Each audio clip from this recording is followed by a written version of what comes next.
আমি জানেন আপনাদেরই এই রাজ্যের একজন সেবক শুভঙ্কর ঘোষ। আমি একটা জাগ্রত বোধ নিয়ে এই ত্রিপুরা রাজ্যে ছোট থেকে বড় হয়েছি। আমার ফ্যামিলি ব্যাকগ্রাউন্ড 135 বছরের পুরনো। বসন্ত ঘোষ মহারাজার ঈশানচন্দ্র মাণিক্যের আমন্ত্রণে এখানে এসেছিলেন। এরপর থেকে ক্রমান্বয়ে মহারাজের শেষ মহারাজ পর্যন্ত একটা আমার মা প্রয়াত সুশীলা ঘোষের সঙ্গে রাজবাড়ির একটা ঐতিহাসিক সম্পর্ক ছিল, এটা আমি চাক্ষুষ করেছি। কিন্তু আজকে এমন একটা শুভ দিন, যদি এটা আমরা এগিয়ে নিয়ে যেতে পারি, যে আজকে মহারাজ ত্রিপুরার এই গুণী মানুষরা, এই সর্বসময়ের সর্বজন শ্রদ্ধাশীল ব্যক্তিত্বগুলো এই ত্রিপুরা রাজ্যে যেভাবে আমাদের আশ্রয় দিয়েছেন, আমরা যেভাবে ওনার আশ্রয়ে এই রাজ্যে এসে আমরা প্রতিষ্ঠা লাভ করেছি, ইনফ্যাক্ট আমরা এখন সংখ্যাগরিষ্ঠ হয়ে গেছি।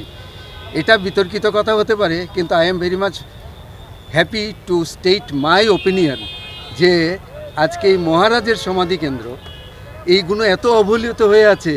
ইতিহাসকে এইভাবে জঙ্গলের স্তূপের মধ্যে পুরো দাবিয়ে দেওয়া হয়েছে, আর সেটার জন্য জাগ্রত বোধ আজকে মহারাজা বীর বিক্রমে উত্তরসূরি হিসাবে যারা এখানে আছেন, এই রাজন্য যুগের পশ্চাৎ যারা ভূমিপুত্র ভূমিকন্যা, যারা এই রাজ্যের দরদ বোঝেন, এই রাজ্যের ঐতিহ্যের সঙ্গে নিজেদের জড়িত রেখেছেন, আমার সঙ্গে সবাই আছেন। আমি বিনীতভাবে সবার সানুগ্রহ নিয়ে কথা বলছি।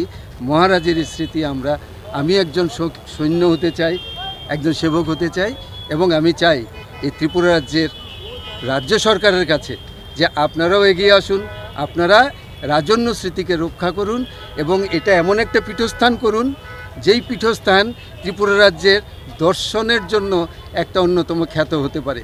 মহারাজ যদি নির্মহল তৈরি করতে পারেন, মহারাজ যদি মালঞ্চ নিবাস তৈরি করতে পারেন, আমরা মহারাজের জন্য একটা সুন্দর সমাধিস্থলকে অঙ্কন করতে পারি না?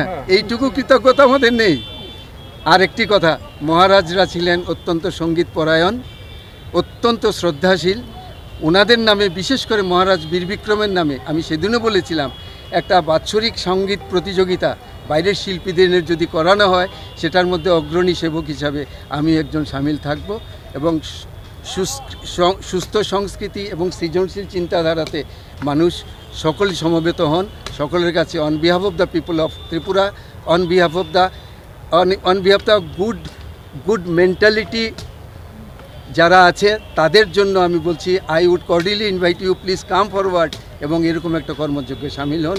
আজকে খুব আনন্দ হচ্ছে, এরকম একটা শুভ মুহূর্তে আমরাও ওনাদের সঙ্গে এসে আমরা একাকার হয়ে গেছি। Thank you very much, thank you.